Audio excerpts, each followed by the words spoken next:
আসসালামু আলাইকুম প্রিয় দর্শক, আপনাদের শুভেচ্ছা সহ আমন্ত্রণ জানাচ্ছি বাংলা ভিউ সংবাদে। সাথে আমি তানজিল আক্তার। প্রথমেই শিরোনাম। দেশ স্বাধীনের আগে পাকিস্তানিদের কাছে বাঙালির কোনো সম্মান ছিল না, পদে পদে তারা অপমান করত, বলেছেন পরিকল্পনা মন্ত্রী এম.এ. মান্নান। সিলেট নগরীর সৈয়দ হাতিম আলী উচ্চ বিদ্যালয়ে দৃষ্টিনন্দন শহীদ মিনারের উদ্বোধন।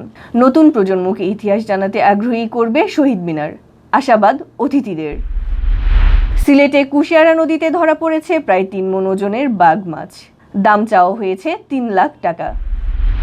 সিলেট জেলা প্রেস ক্লাবের উদ্যোগে ও নিউজিল্যান্ড ডেইরির সহযোগিতায় হাড় ক্ষয় রোগের চেক আপ অনুষ্ঠিত। বাংলাদেশ দূতাবাসের উদ্যোগে লেবাননে স্থাপন করা হয়েছে বঙ্গবন্ধু লাইব্রেরি।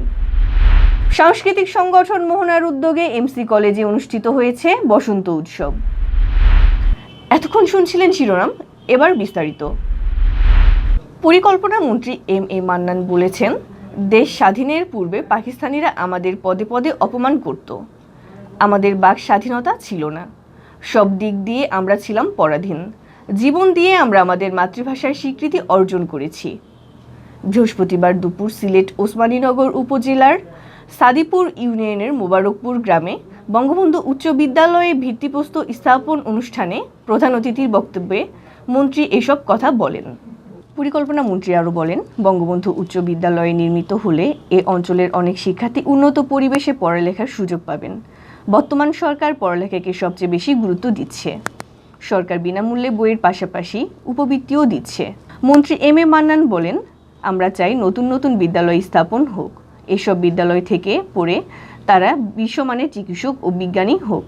বিদ্যালয় বাস্তবায়ন কমিটির সভাপতি আব্দুল খালিকের সভাপতিত্বে এবং সদস্য শামসুল ইসলাম শামীম ও সহকারী শিক্ষক বশির আহমদের পরিচালনায় অনুষ্ঠানে বিশেষ অতিথি ছিলেন জেলা আওয়ামী লীগের সাবেক সাধারণ সম্পাদক শফিকুর রহমান চৌধুরী, বালাগঞ্জ উপজেলা পরিষদের চেয়ারম্যান মোস্তাকুর রহমান মফুর, ওসমানীনগর উপজেলা নির্বাহী কর্মকর্তা তাহমিনা আক্তার, ওসমানীনগর উপজেলা আওয়ামী লীগের সভাপতি আতাউর রহমান, সাধারণ সম্পাদক আফজালুর রহমান চৌধুরী নাজলু, জেলা যুবলীগের সভাপতি শামীম আহমদ। সিলেট নগরীর সৈয়দ হাতিম আলী উচ্চ বিদ্যালয়ের দৃষ্টিনন্দন শহীদ মিনারের উদ্বোধন করা হয়েছে। দেশাত্মবোধক গান, মনোজ্ঞ ডিসপ্লে, মঙ্গল প্রদীপ প্রজ্বলন ও আলোচনা সভার মধ্য দিয়ে উদ্বোধন করা হয় শহীদ মিনারটি। দৃষ্টিনন্দন এই শহীদ মিনারটি নতুন প্রজন্মকে ভাষা আন্দোলন ও মুক্তিযুদ্ধের ইতিহাস জানতে আগ্রহী করে তুলবে বলে আশা প্রকাশ করেছেন উদ্বোধনী অনুষ্ঠানে আসা অতিথিরা। বিকেল 4টার দিকে বিদ্যালয় মাঠে দেশাত্মবোধক গানের সাথে মনোজ্ঞ ডিসপ্লে পরিবেশন করেন স্কুলের শিক্ষার্থীরা। এরপর একে একে পরিবেশন করা হয় কয়েকটি দেশাত্মবোধক গান। অতিথিরা মিলে প্রজ্বলন করেন মঙ্গল প্রদীপ। পরে স্কুল পরিচালনা কমিটির সভাপতি ও সিটি কাউন্সিলর আজাদুর রহমান আজাদের সভাপতিত্বে ও সাংস্কৃতিক ব্যক্তিত্ব আমিনুল ইসলাম লিটনের পরিচালনায় উদ্বোধনী অনুষ্ঠানে প্রধান অতিথির বক্তব্য রাখেন শাহজালাল বিজ্ঞান ও প্রযুক্তি বিশ্ববিদ্যালয়ের ইংরেজি বিভাগের প্রধান অধ্যাপক ডক্টর হিমাদ্রি শেখর রায়। বিশেষ অতিথির বক্তব্য রাখেন সিলেট মহিলা কলেজের উপাধ্যক্ষ শামীমা চৌধুরী, সিলেট মহানগর আওয়ামী লীগের সাধারণ সম্পাদক অধ্যাপক জাকির হোসেন, শিক্ষাবিদ অধ্যাপক সৈয়দ মকসুদ আলী, বীর মুক্তিযোদ্ধা শাহাবুদ্দিন, বীর মুক্তিযোদ্ধা কার্তিক রায়। স্বাগত বক্তব্য রাখেন বিদ্যালয়ের প্রধান শিক্ষক এলাইস মিয়া। সাবেক ছাত্রদের মধ্যে বক্তব্য রাখেন স্কুলের বর্তমান শিক্ষক হাবিবুর রহমান ও মহানগর যুবলীগের সাধারণ সম্পাদক মুশফিক জাগিরদার। বক্তারা বলেন, দেশপ্রেমিক প্রজন্ম গড়তে হলে আমাদের শিক্ষার্থীদের ভাষা আন্দোলন থেকে শুরু করে মুক্তিযুদ্ধ পর্যন্ত সকল গণতান্ত্রিক আন্দোলনের ইতিহাস জানতে আগ্রহী করে তুলতে হবে। এক্ষেত্রে সৈয়দ হাতিম আলী উচ্চ বিদ্যালয়ের দৃষ্টিনন্দন এই শহীদ মিনার বড় ভূমিকা রাখবে। এই শহীদ মিনার নতুন প্রজন্মের মধ্যে দেশ ও দেশের ইতিহাস জানার স্পৃহা তৈরি করবে। দৃষ্টিনন্দন শহীদ মিনারটিতে নির্মাণশৈলী দিয়ে ফুটিয়ে তোলা হয়েছে মহান ভাষা আন্দোলন থেকে মুক্তিযুদ্ধ পর্যন্ত স্বাধিকার ও স্বাধীনতা আন্দোলনের ভাবচিত্র। সিলেটে কুশিয়ারা নদীতে ধরা পড়েছে প্রায় 3 মণ ওজনের বাঘ মাছ। বৃহস্পতিবার ভোরে বিয়ানীবাজার উপজেলার চারখাই এলাকার কুশিয়ারা নদীতে জেলের জালে বিশাল আকার এ মাছটি ধরা পড়ে। পরে জেলে মাছটি ব্যবসায়ীর কাছে বিক্রি করে দেন। জেলের কাছ থেকে মাছটি কিনে নগরীর লাল বাজারে বিক্রির জন্য নিয়ে আসেন মৎস্য ব্যবসায়ী আনোয়ার হোসেন। পুরো মাছটির দাম হাঁকেন 3 লাখ টাকা, কিন্তু পুরো মাছটি একসাথে বিক্রি করতে না পেরে বিকেলে কেটে কেজি দামে বিক্রি করা হয়। ব্যবসায়ী আনোয়ার হোসেন জানান, মাছটি বাজারে তোলার পর বিশালাকার মাছটি দেখার জন্য অনেকেই ভিড় জমান। একসাথে পুরো মাছ বিক্রি করতে না পেরে পরে কেটে বিক্রি করেছেন। সিলেট জেলা প্রেস ক্লাবের উদ্যোগে ও নিউজিল্যান্ড ডেইরির সহযোগিতায় হাড় ক্ষয় রোগের পরীক্ষা অনুষ্ঠিত হয়েছে। বৃহস্পতিবার সকাল 10টা থেকে বিকেল 4টা পর্যন্ত নগরীর জিন্দাবাজারস্থ নজরুল একাডেমিতে এ পরীক্ষা অনুষ্ঠিত হয়। এতে সিলেট জেলা প্রেস ক্লাবের সদস্য ও তাদের পরিবারের সদস্যরা চেক আপ করান।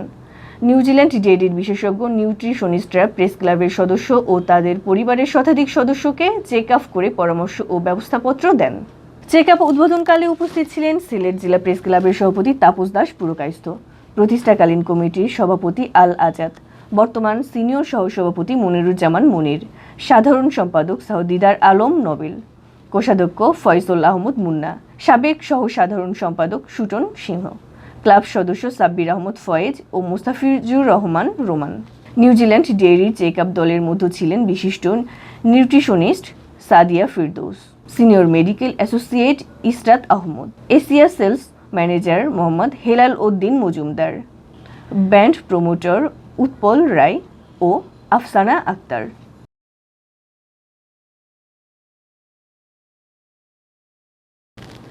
জাতির জনক শেখ মুজিবুর রহমানের ইতিহাস লেবাননের শিক্ষার্থীদের মাঝে তুলে ধরতে বাংলাদেশ দূতাবাসের উদ্যোগে স্থাপন করা হয়েছে বঙ্গবন্ধু লাইব্রেরি। লেবাননের বৈরুতে জিব্রান এন্ড্রাউস টুয়েনি পাবলিক স্কুল অ্যান্ড কলেজে এই লাইব্রেরি স্থাপন করা হয়। নাম ফলকের পর্দা উন্মোচন ও ফিতা কেটে লাইব্রেরি উদ্বোধন করেন লেবাননে নিযুক্ত বাংলাদেশের রাষ্ট্রদূত আব্দুল মোতালিব সরকার। লাইব্রেরিতে অন্যান্য বইয়ের মধ্যে ইংরেজি ও আরবি ভাষায় Sheikh Mujibur Rahman the unfinished memory ও the quest for vision 2021 Sheikh Hasina বইগুলোও স্থান পেয়েছে। লাইব্রেরি উদ্বোধনকালে উপস্থিত ছিলেন দূতাবাসের শ্রম বিষয়ক সচিব আবদুল্লাহ আল মামুন, কলেজের অধ্যাপক হাইসাম আল গালি সহ দূতাবাসের কর্মকর্তা ও কলেজের শিক্ষক শিক্ষার্থীরা। রাষ্ট্রদূত আব্দুল মোতালিব সরকার তার বক্তৃতায় শিক্ষার্থীদের বঙ্গবন্ধুর অসমাপ্ত আত্মজীবনী বই সম্পর্কে বিস্তারিত তুলে ধরেন। 1971 সালের মহান মুক্তিযুদ্ধের ইতিহাস ও স্বাধীনতা যুদ্ধে বঙ্গবন্ধুর অবদানের ইতিহাসও তুলে ধরেন তিনি। অন্যদিকে বাংলাদেশ দূতাবাসেও প্রথমবারের মতো বঙ্গবন্ধু পাঠাগার ও বঙ্গবন্ধু কর্নার চালু করা হয়েছে। সেখানেও স্থান পেয়েছে বঙ্গবন্ধুর অসমাপ্ত আত্মজীবনী সহ বঙ্গবন্ধু ও মুক্তিযুদ্ধকে নিয়ে লেখা শত শত বই। সাংস্কৃতিক সংগঠন মোহনার উদ্যোগে এমসি কলেজে অনুষ্ঠিত হয়েছে বসন্ত উৎসব। বৃহস্পতিবার দিনভর অনুষ্ঠানে অংশ নেন এমসি কলেজের শিক্ষক শিক্ষার্থীরা। নাচ গান আর বসন্ত বন্দনায় উৎসব মুখর করে রাখেন মোহনা সাংস্কৃতিক সংগঠনের সদস্যরা। উৎসবের আমেজ ছিল পুরো এমসি কলেজ ক্যাম্পাসে।